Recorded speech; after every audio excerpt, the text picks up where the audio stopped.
This is Guardian Radio, your station for up-to-the-minute news, intelligent, interactive, and engaging conversation. 96.9 FM. The views and opinions of the hosts and guests are their own and do not necessarily reflect the position of the management and staff of Guardian Network.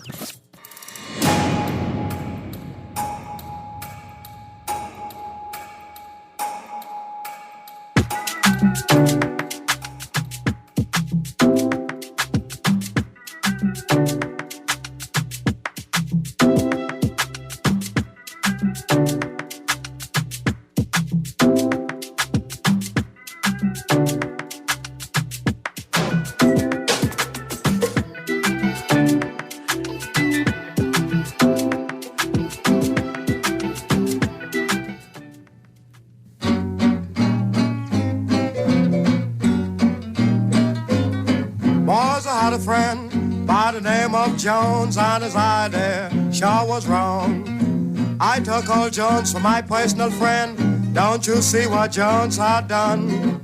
Now Jones, he hang around me like a hungry hound. Took my woman and he left this town.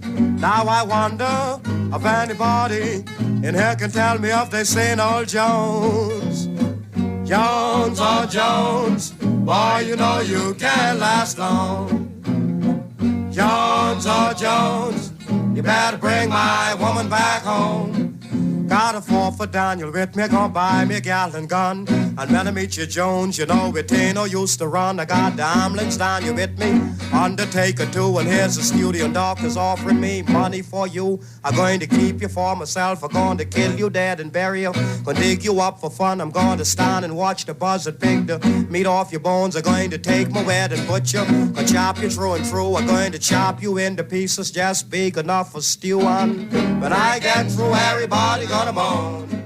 Jones, Good yawning this morning and welcome back to Guardian Radio 96.9 FM, your station for fresh news, smart talk all day. It is Thursday, the 19th of January, 2023, and you are on the clock with Erin, Greene on this Culture Thursday. That song we opened the show with, that's Jones, oh Jones by our own Blind Blake. I think Alfonso Blind Blake.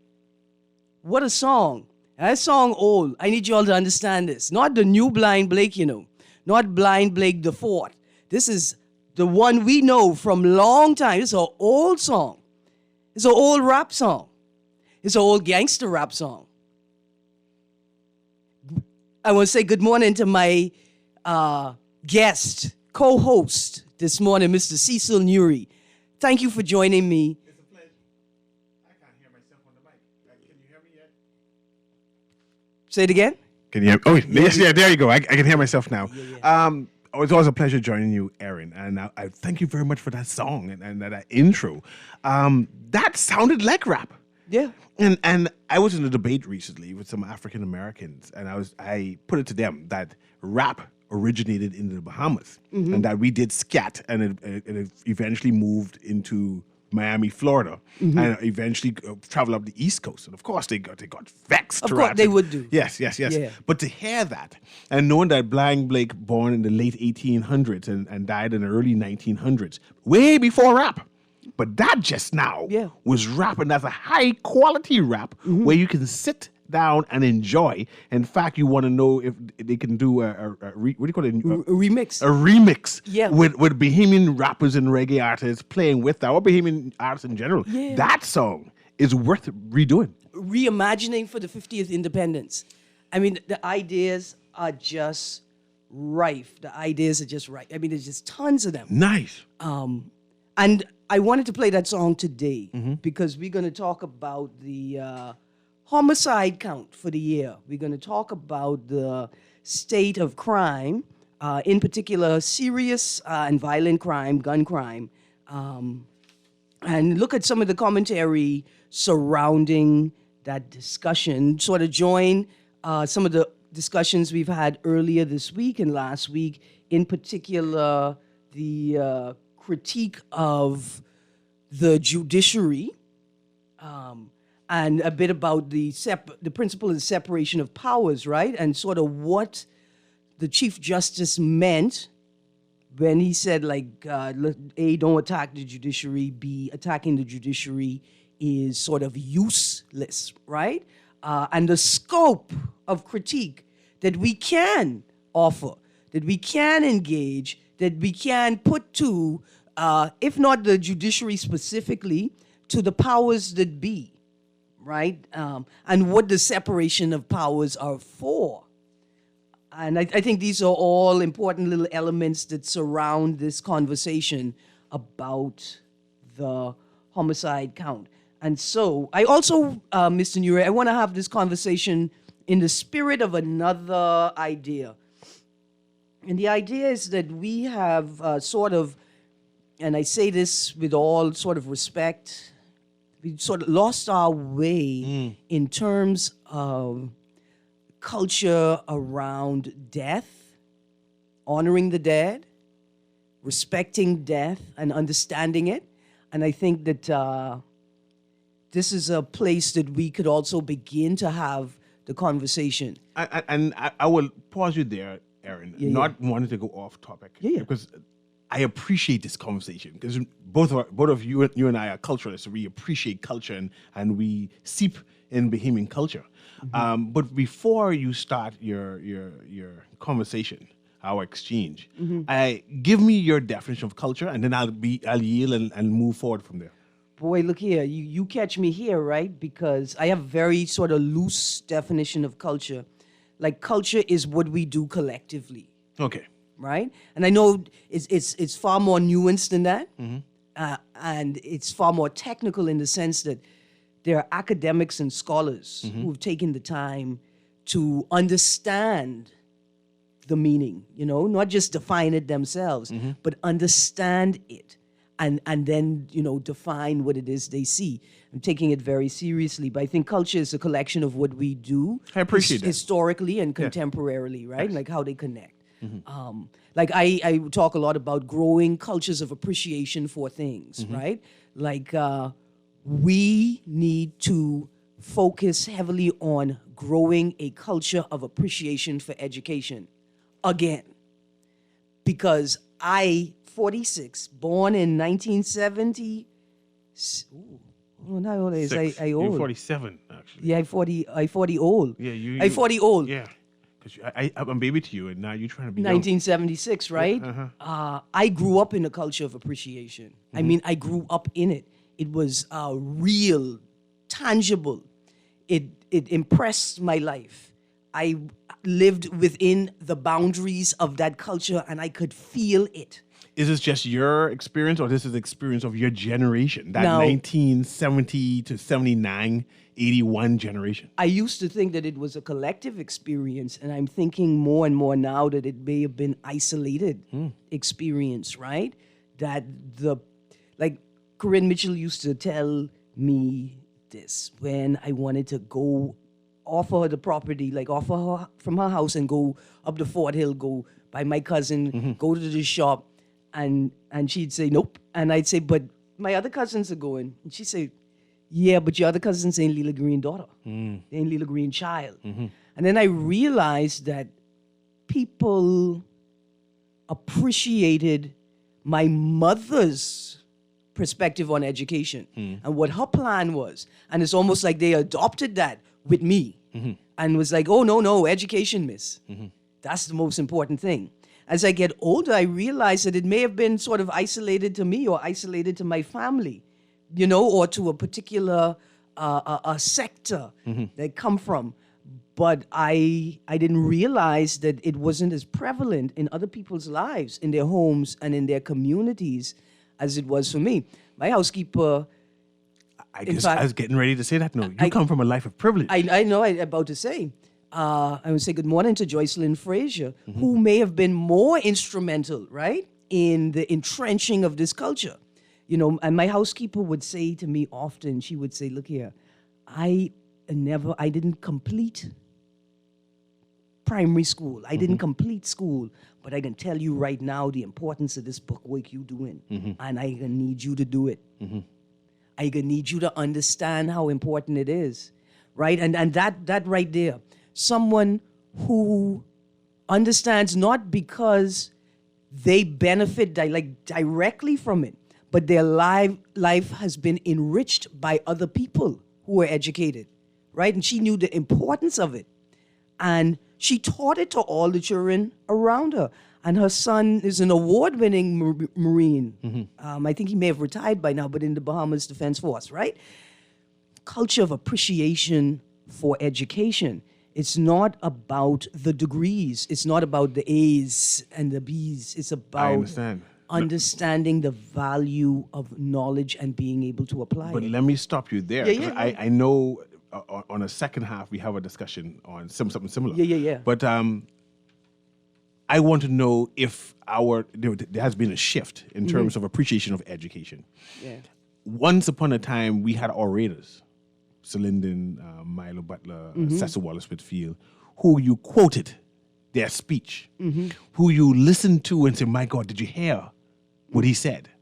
Right? You took snippets and then it becomes like a course throughout the community. He said, that was a good speech. How did he crafted those words? And today, in this era, do we still have that appreciation? Say, well, this politician, this reverend, this academic delivered a outstanding speech that is worthy of being heralded. Do we have that? Do we still have that culture, like you said, of education where words matter? Right. Where words matter.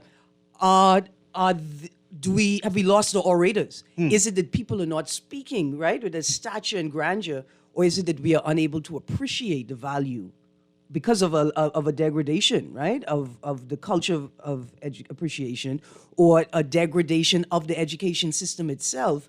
Is it that the orators no longer exist, like we no longer grow in them? Or is it that we no longer can appreciate the beauty and value of the words that are being given to us?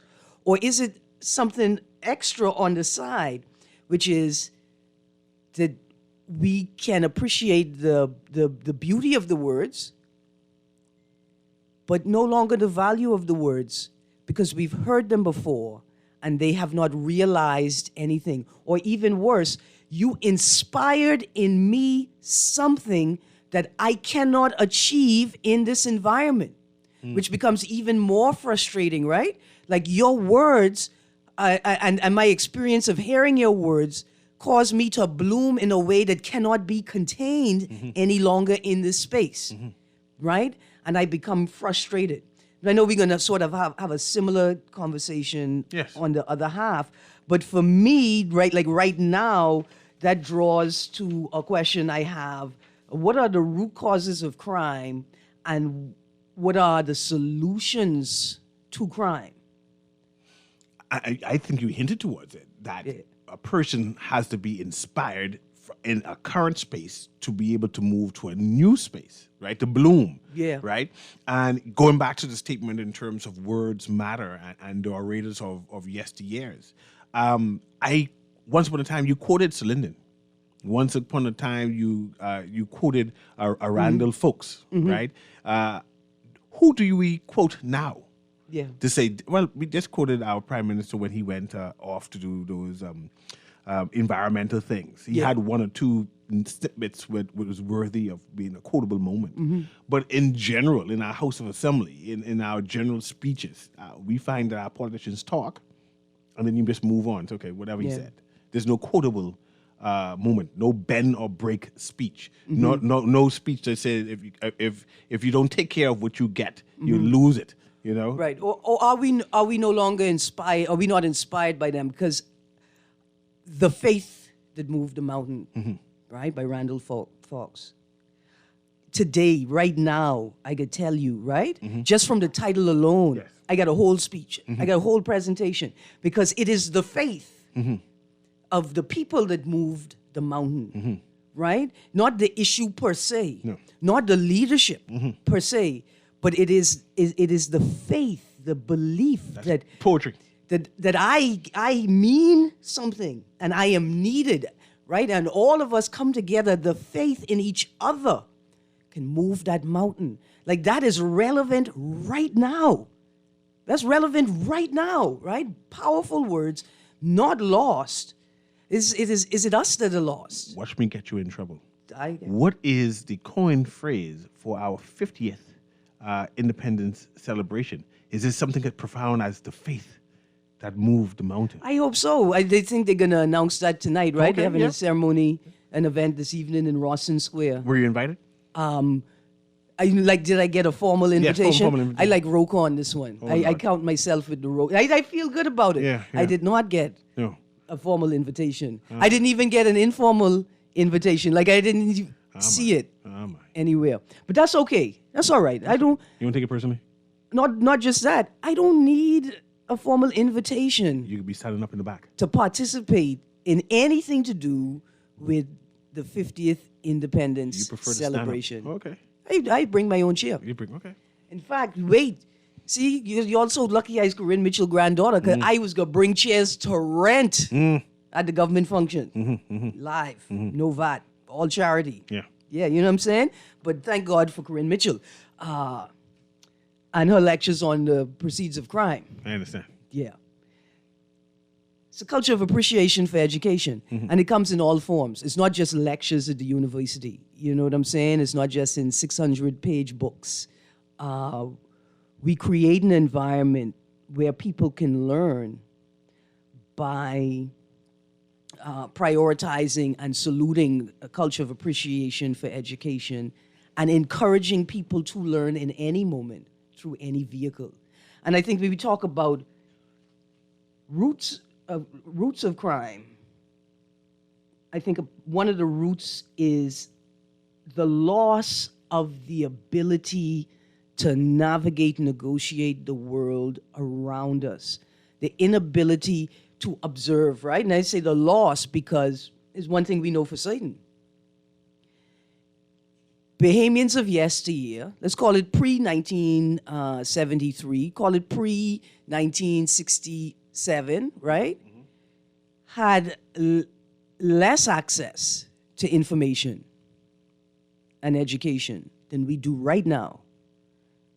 They had less, they couldn't just get online and go to Google and sign up for free courses, right? They couldn't just go to BTVI and do vocational training or UB and do continuing education classes, right? Can't just go on YouTube and take up a lecture on anything. But it feels like older generations of Bahamians had a greater ability to navigate the world around them. Like they were less education, but smarter about the things that they had to engage with, right? And here we are today in 2023.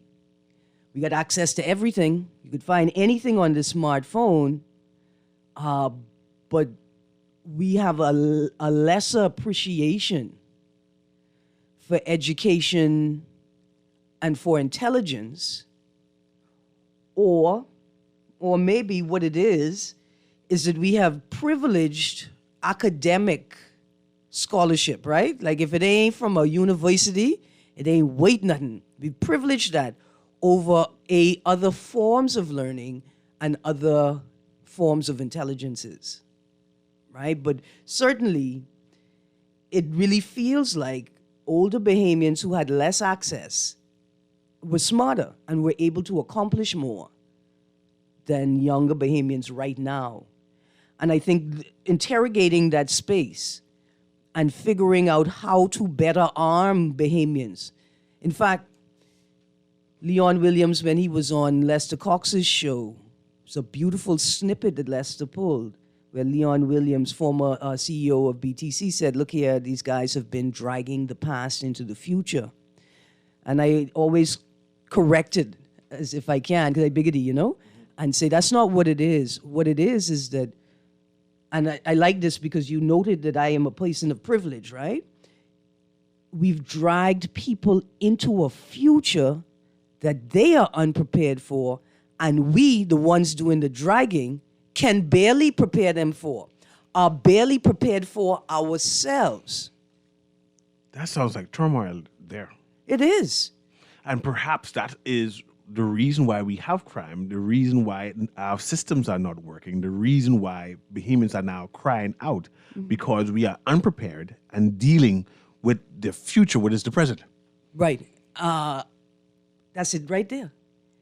And I think that's a space that we have to seriously interrogate, right? Because this is a country. It's not a business, not a private business. This is a country, and there must be a balance of things. There must be equity and equality, right? Mm-hmm.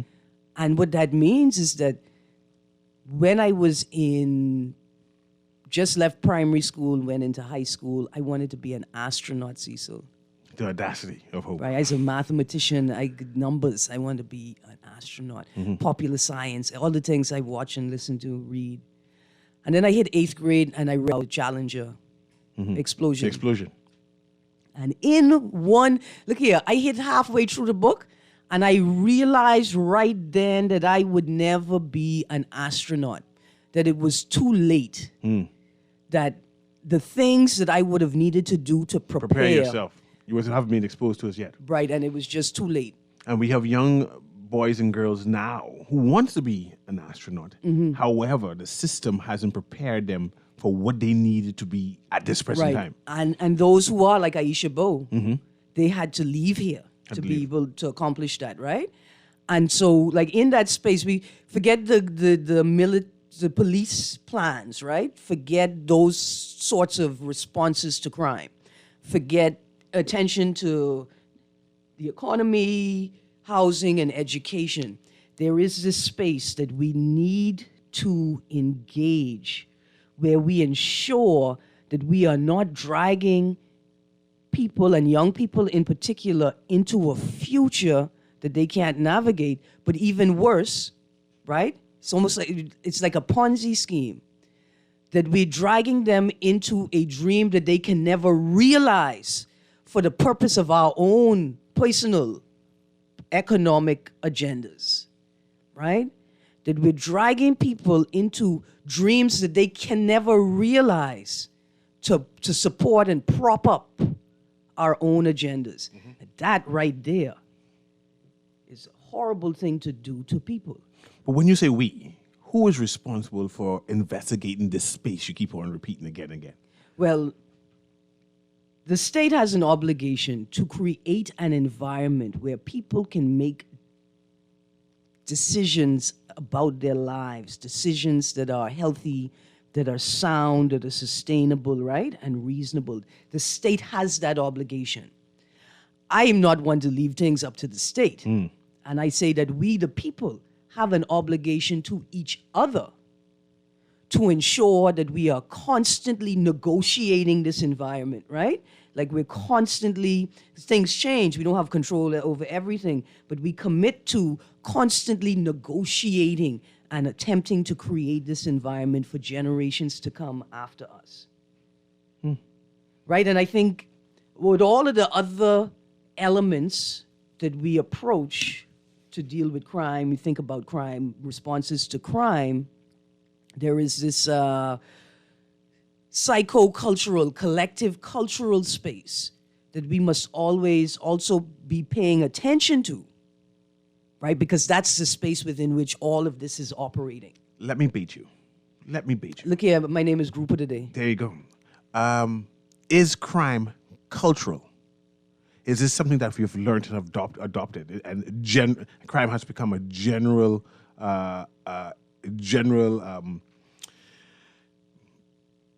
belief, doing by the Bahamian people. And I put that juxtaposed to the point that once upon a time, a bishop, the bishop of the Anglican Church, during the Commission of Inquiry, so get the name, right, said that the Bahamas has a culture of corruption.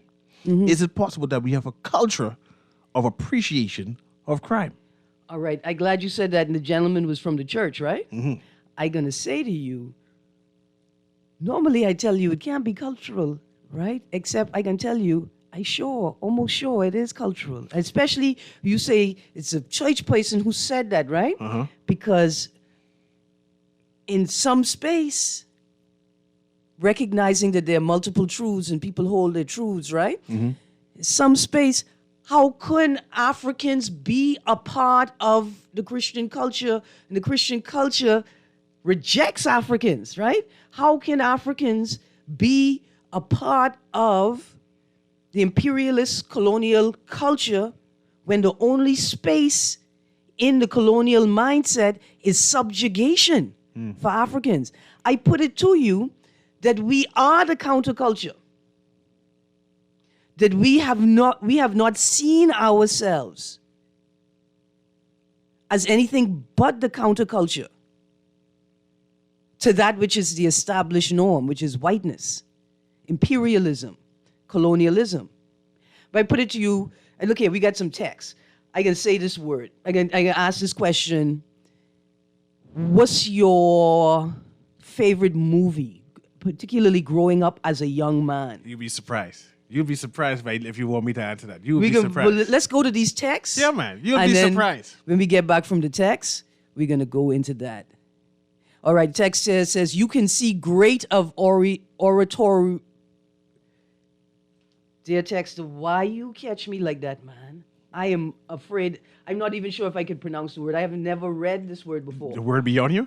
Oratoriation. Wow. That's nice. Yeah. Say it again. Oratoriation. There you go. In the House of Assembly. So you can see great speeches. In the House of Assembly. In the House of Assembly. If you catch Michael Pintard when he speaks. The eloquence of substance that once was the hallmark of our parliament. Michael provided a lot of quotable moments geared for the 21st new Bahamian majority. All I can need Michael Pintard to do now is go to law school. To understand the law. Right. Like you already got the Shakespeare part down. Y'all legal people, you know what that means, Cecil. Yeah. You already got the Shakespeare part down. Just get this legal degree. Because if you want to be a prime minister... Because Minnis failed miserably because I think he lacked that legal appreciation. Yeah. He didn't understand the jurisprudence that comes with He planned to suspend the Constitution and do all kind of... Anyway, I digress. Let's move on. Let's move on. Okay. Morning, Lady Greene and my blessed brother C.A. I love how y'all played Blind Blake, clear rapping. Please play some Joseph Spence mumble rapping. There you go. Nice. I see Future and other rappers showing off when we started mumble rap long, long time ago.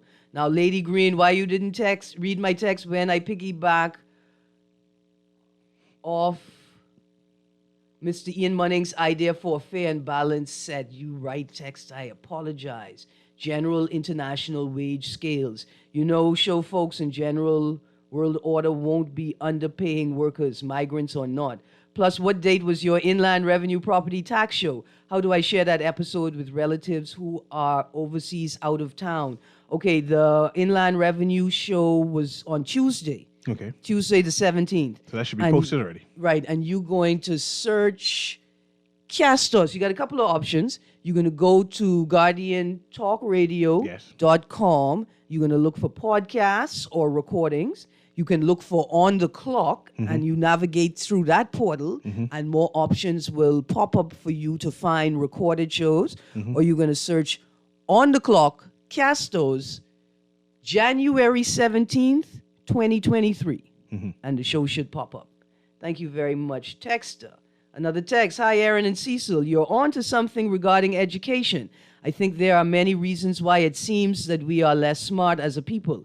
I think it has less to do with the privilege placed on a college education and more with the lack of zeal for more things that are outside of the focused course of study. Also, there is capacity to learn more about being developed. Being a developed whole person that is a contributing member of society. But there isn't that inner drive of obligation to do so. Great text. So that leads me to ask you, what is more important, education or being privileged? Education or development? And I put that question to you because clearly we are more developed than the lesser Antilles, the Caribbean. Yeah. Right? Yeah. But clearly they seem to be more educated or appreciate education more than us. Jamaica has tons of Rhodes Scholars. We have 3.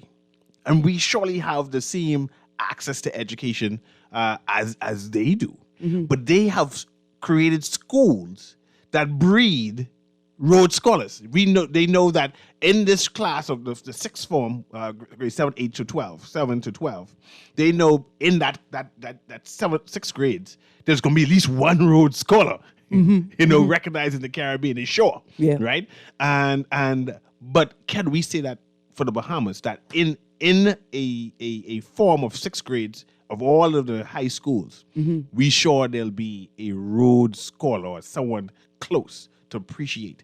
And why don't we have more than 3 by now? We cranking out athletes like crazy. Because they leave. I think because they leave. Like, I think a Rhodes Scholar is smart enough to see the play before most could see the play. I got to get out of this Bahamas. Yeah. That's tongue-in-cheek. Yeah, I know tongue-in-cheek. That's tongue-in-cheek. But that's the thing right there, right? But what is more important? The education or the development? I think the privilege. I think the education is... I'm about to say I think the education is more important, but I think that can't be it because... Can't be educated and broke. I prefer to have money and then more than education. You could be educated and broke. Like Jamaica, Barbados, and all those Guyana. Broke. Right, but what is the mechanism that empowers that education, that shifts it from potential energy to kinetic energy? Or like you say, prevents it, right? What prevents it from shifting from potential energy to kinetic? And is it the poverty? Is it the lack of development? What causes that a bellman in Jamaica needs to have a bachelor's degree, whereas in the Bahamas, a bellman just needs to be able to talk, string sentences together? What caused that? Is it population size? More people? Is it more? Is it more people vying for the same job? Producer, I see there's a call there. If it's Sparky, take it because I know he's mad at me. Good morning. You're on the clock. Good morning, Miss Greene. Good morning, Sparky. How you doing? Right, yeah. You psychic. That'll be coming. Who's that? David? That's Mr. Nuri. Hey, Nuri, how you doing, sir? Always good, man. Every day we got something to do we can talk about. People say you got this talk show every day, but every day you can find something to do to talk about. Yes, you're right. Just like it's a new year, not a new day. Yes, sir. we had a new day last year. Yeah. We got a new year this year. Oh, yeah. Brand new, 23. Now, look at what I want to say today is, every time we come around with these big-time celebrations, call ourselves, now we go into 50. We marching for 50, we walking for 50, we jogging and running and going to 50. But you know what we do it all over again? What should happen again? Most of these people who are part of this organized committee wasn't even around when the independence happened. That's something, hey? Some of these people they got in this organizing committee was nowhere on the Western Front when it happened. This time I worried about classism. Like myself, I was 22 years old. I could take you to the sea grape tree when I stood up on the northern side of Clifford Bar when that flag got up. They had got all these people, the friends, family, lovers, and little children. When we done pay to set off to college and university, come back. But they on the organizing committee, and there was nowhere around. No, nothing what happened on Independence Day, 1973. But thank you, Sparky. Not aware of Miss Greene. Give me a break here, please. And I'm talking about the people they get invited to the celebration. Most of us don't even know. And then, if that is their political friends, that's their church friends, or the people to the corner where they live. I hear you. You understand what I'm saying? And some of the people who have built this country, whose names will never be mentioned. There's always a hierarchy they can mention their name. Your mother, my mother, our daddy, them. If there wasn't somebody with big-time church or the political party, their name will never be mentioned. The straw vendors, the bartenders, the Surrey horse drivers, the taxi men, all these people who have built this country, the fishermen, the cockmen, all of them, their names will never be mentioned, and they built this country. Not only Mr. President built this country, the Bahamian people built this country. All we. Have a good day. Thank you, Sparky. Thank you. See, I tell you, Sparky, look here. Don't be mad at me when I cut you, Sparky. The whole time I've been sitting here thinking about this independence celebration in terms of like interrogating classism, right?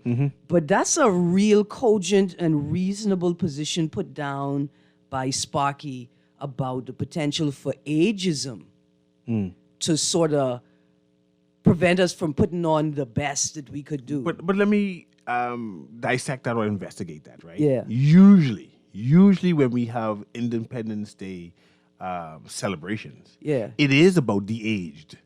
It is about yesteryear. It doesn't include persons of this generation or the generation post 73, right? So I wonder what should we be expecting for the march towards the 50th ceremony.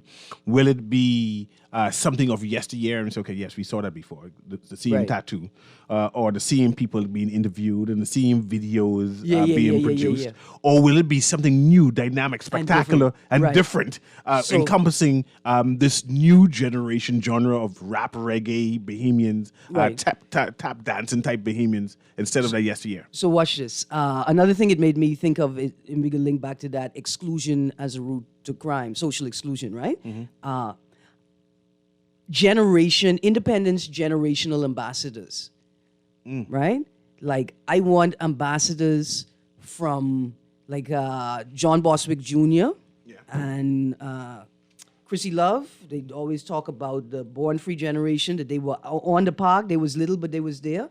I want those Bahamians to be called up to engage us with their experience of independence, right?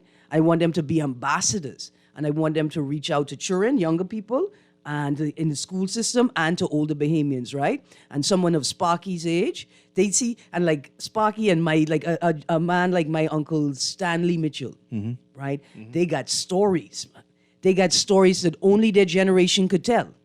They got stories that only they could tell. The things, right? And we should have Independence generational ambassadors, and we should have Independence Island ambassadors, right? Who have been charged to collect and share independence stories with the general public in a particular format. But let's go to these calls quick. Good morning, caller.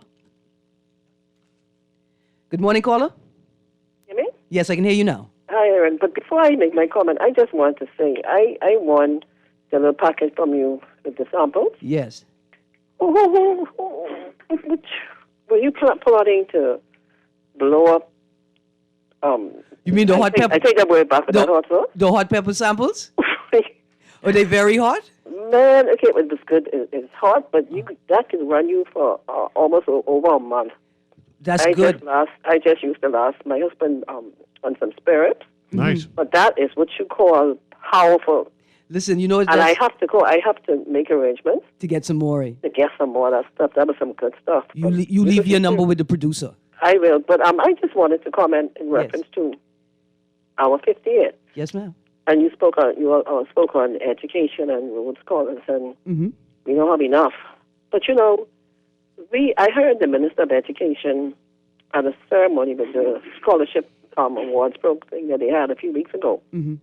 And congratulations to the recipients, right? Yes. And all of the students who did, who made an effort.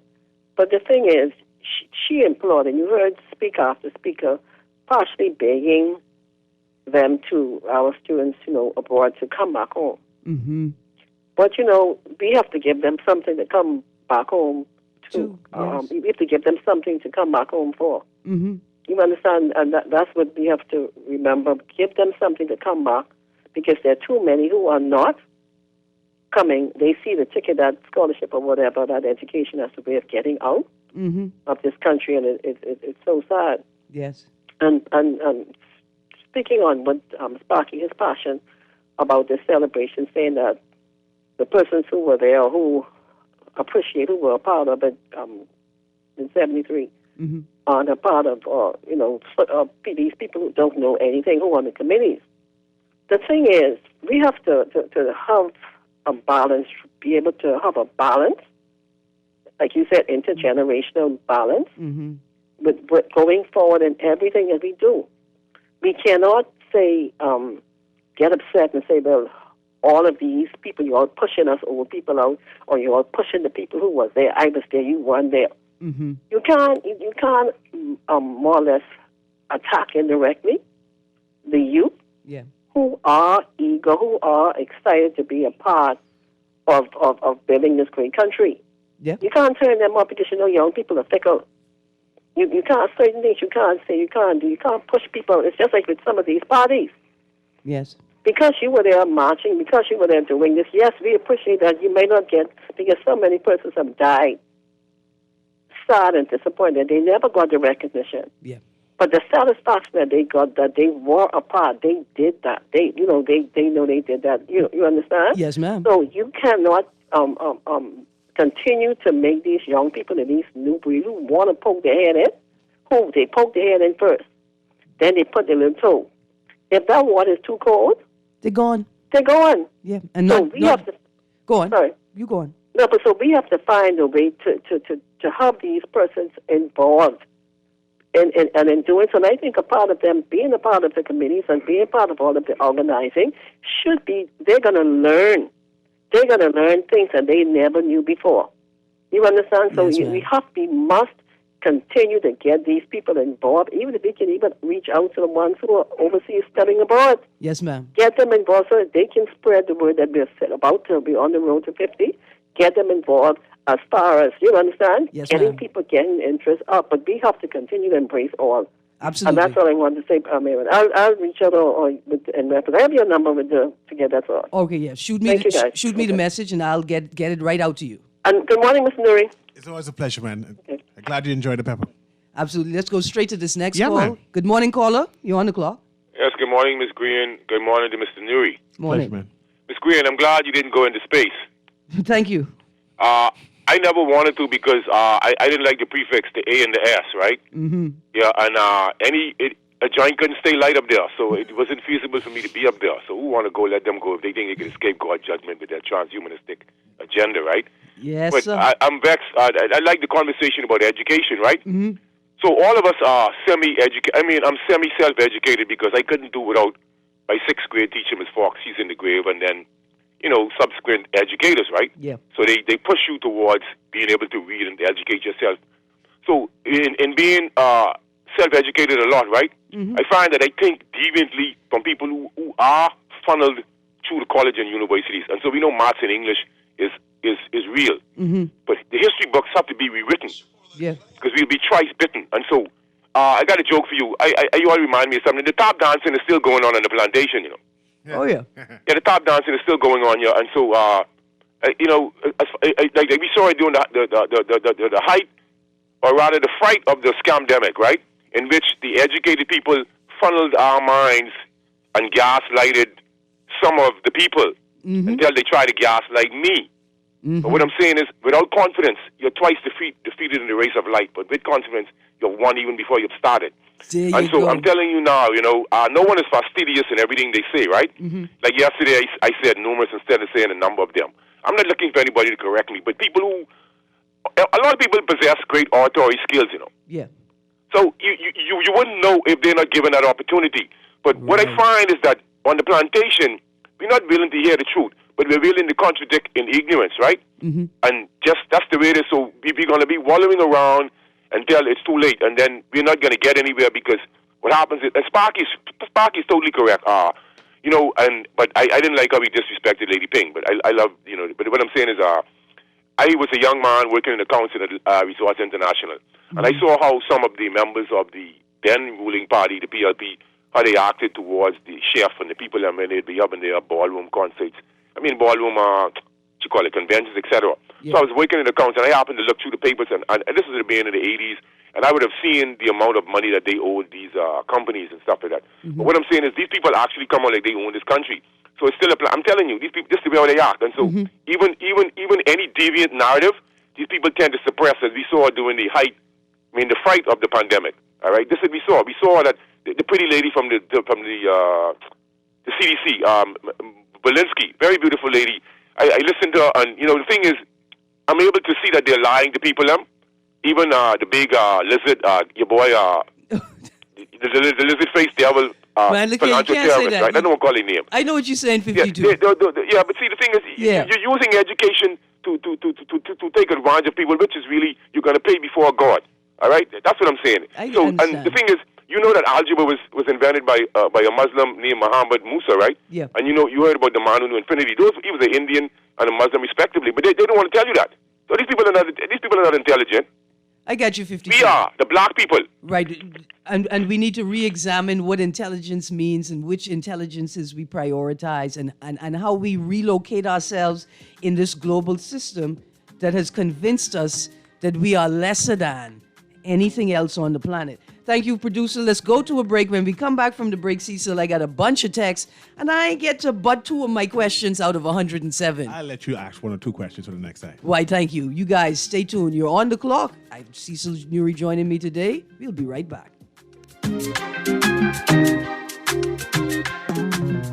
we go. J.S. Johnson Insurance Agents are the best. Reliable service, we've been on the scene, protected since 1919. J.S. Johnson Insurance has the test. You'll always cover me. J.S. Johnson Insurance, peace of mind. Love the show? Want to give your support? Become a sponsor today. Call 302-2300 for our rates and packages. That's 302-2300. Become a sponsor on Guardian Radio 96.9 FM. Fresh news, smart talk, all day. Sarah, how are you doing? Okay. Are you sure? I noticed you've been down lately. Yeah, sometimes I don't know. I can't really put into words how I'm feeling, but I know I don't feel like myself sometimes. There's just so much going on in my life. School, friends, sports. Sometimes I worry about different things and feel stressed. I'm glad you're talking to me. And it's okay to talk about your feeling. It's normal to feel changes depending upon what's going on around you. Yeah? Of course. All of us should be concerned with our mental health and our well-being. Good mental health means that we can cope with our everyday stresses. You can talk to me anytime when you feel like it. Okay. We should always check and talk more often and take things from there.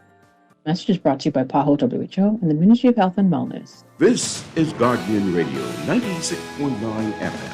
Fresh news, smart talk, all day. Jones, you know it ain't no use to run. I got the ambulance down, you with me? Undertaker too, and here's the studio doctors offering me money for you. I'm going to keep you for myself. I'm going to kill you dead and bury you. Gonna dig you up for fun. I'm going to stand and watch the buzzard pick the meat off your bones. I'm going to take my wet and butcher. Gonna chop you through and through. I'm going to chop you into pieces just big enough for stewing. But I get through, everybody gonna moan. Jones, oh Jones. Jones, oh Jones, boy, you know you can't last long. Good morning and welcome back to On the Clock. I want to say good morning to Twin Dem. Twin Dem? Yeah, you know the young Bahamian rappers, musicians, they bad. Yeah? Yeah. They need to remake the same song? Yeah, they don't make music I could play on the radio. I mean, they have a 1 or 2 tracks, you know, but I want to say to all the young Bahamian artists, particularly the rappers, you got to make a clean edit to your song. Yeah, 1 and 2. You guys put it on the radio. See, the way that it works is little children drive record sales. Little children is pesturize their parents to buy them records. I like that song. Right? In fact, we need to, I done tell the people we need to have a Verve, you know, the record company Verve. They took classic jazz tracks, standards, and they paired the track with a DJ, a contemporary DJ.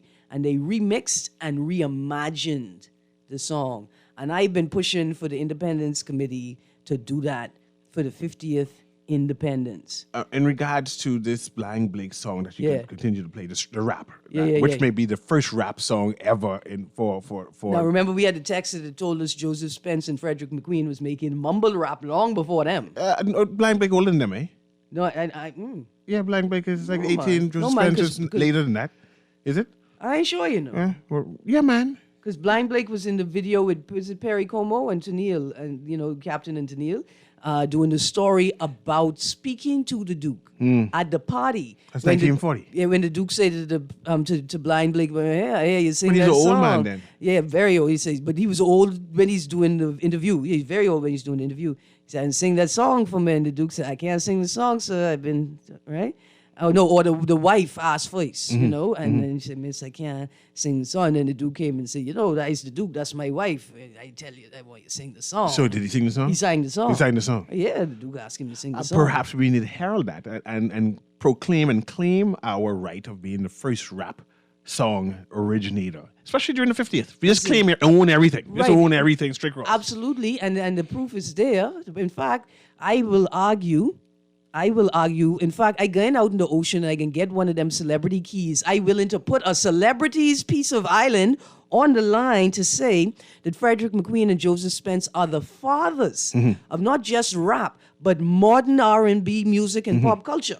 I putting it out on a limb. We need more writers, man. We need someone to push this narrative. Right, and then we have what's his name? Bertram is Williams. Anyway, we got the actor. Oh, Burt Williams. The Burt Williams, the vaudeville actor, right? Yeah. But I'm going to argue that the Bahamas' influence on popular music through the centuries, right, from 1800s straight up to now, is fundamental and primary. From Joseph Spence, them, right? I sure there's some more in between there. Tony McKay, T Connection, even Donathan. What's your last name? Anyway, a profound social commentator here. These boy them been up in. They've been all over the States, but on the East Coast, and Bahamians and Caribbean people and educated. See, this is the part here. Educated Caribbean people, poets, literary geniuses, right? They grew the space in which this art form developed. And young people need to know that, right? And I think if young people understood that part of their collective experience, we'd have a different attitude. Appreciation that we matter. Let me tell you that we are wealthy. Let me tell you what I mean. Johnny Cake is a Bahamian rapper, right? And he got one song called Florida, right? And the song is actually like not a mockery. It's a reimagining of that moment when the young girl say, "I don't go to Miami, I just go to Florida." Right? And I said to the Ministry of Tourism, y'all slunking. Because right now, I would have a slogan that says, "I don't go to Bahama. Only broke people just go to Bahama. I just go to the Bahamas." That slogan could be a cliche. for the 50th, That could be a cliche. For the 50th independence. Only broke people just go to Bahama. I just go to the Bahamas. I experiencing a bigger and grander thing. There you go. And that's what happens when you believe in the power of yourself. But listen, I believe in myself too much. Let me read these texts dead quick before we transition into the second hour. Text says, also, this is a person who introduced me to the word oratoriation. Okay. Also, Aisha Bowe is not an astronaut in the way we mean when we say it. She was a commercial passenger, same as Jeff Bezos and William Shatner. She did work at NASA, but I'm not sure what her job responsibility was. Listen, she was on the ship. Mind you, we had several Bahamians who worked at NASA. Yeah, she's on the ship and she went into space. And if something had broke down, they was going to say, "Miss Bowe, you have any bobby pin in your hair? You know how you all black women go. Fix it. Fix that for me, please." MacGyver it. That's right. You from the Bahamas, you know how to fix things. And she would have done it too. For the millions of people who have died of COVID, tell 52 to tell their families it was a scandemic. I think you miss the nature of 52's critique and the critique of a significant number of people out there. But we say this with all respect to those who have lost loved ones. Here's a 50th independence question that will tell you everything you need to know about our country. What amendments have we made to our independence constitution? 60% of parents in our country are lousy, lazy, visionless, and uninspiring. They are also overwhelmed. Trust that. They are overwhelmed with systems that have no regard for the fact that we actually encourage people to have babies. Another text, morning, it is good to think we played a role in modern music, but Jamaica is the most influential. That's proven. Go research it. Dear texter, I telling you something. I ain't arguing with you. I ain't debating with you. The man say he came to Andres to go find Frederick McQueen, and Frederick McQueen wasn't there. He gone to town. And somebody say, let me introduce you to my boy Joseph Spence. And the rest is modern pop culture history, Texter. But I like this challenge. I like it. Thank you very much, Texter. You only played that song once when Prince William and Kate was here. Play that song, please. Producer, let's close it out with Love Alone, Bete Edit. Love Alone, Bete Edit. I played that plenty times. Bahama would sue you guys for using that slogan. In whose Bahamas? Yeah. In whose Bahamas, Texter? In whose court? Only broke people go to Bahama. I go to the Bahamas. Huh? You gotta believe in yourself. That's profound. Anyway, we will be right back on the next side of this hour with Guardian Radio AM and Cecil Newry. Thank you for joining me today. Thank you for texting in. And to those texters, boy, being privileged has its perks. Ask Brent, I got your texting, but I gotta go. Have a great day.